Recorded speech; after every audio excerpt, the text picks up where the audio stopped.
সর্বশেষ গরম খবর, সাবেক সাধারণ সম্পাদক ওবায়দুল কাদের পুলিশের হাতে ধরা খেয়েছে। তো চলুন আমরা দেরি না করে সেই ভিডিওটি স্ক্রিনের মাধ্যমে দেখে আসি।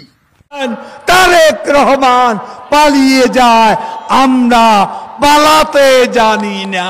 আমরা রাজনীতিকদের জন্য পাঠশালা, আমি জীবনে সে পাঠশালা থেকে শিক্ষা নিয়েছি। দর্শক, আপনারা দেখতে পাচ্ছেন ওবায়দুল কাদেরকে কিন্তু এইমাত্র আটক করা হয়েছে। তিনি এতদিন রাজধানীর বাড্ডার এক আত্মীয়ের বাসায় কিন্তু এতদিন লুকিয়ে ছিলেন, আমরা যতদূর জানতে পেরেছি। এছাড়া আমরা জানতে পেরেছি আসলে তিনি কিভাবে আটক হলেন বা তার খোঁজ কিভাবে পেল আসলে জানা। ওই বাসার এক লোক ছাত্রদের কাছে ওবায়দুল কাদেরের তথ্য দেয়। ছাত্ররা বিশ্বাস না করলে তখন গোপনে ভিডিও করে ওবায়দুল কাদেরের ভিডিও পাঠান ছাত্রদের কাছে, এবং তার কিছুক্ষণ পরেই ছাত্র জনতা একে একে ঘিরে ধরে।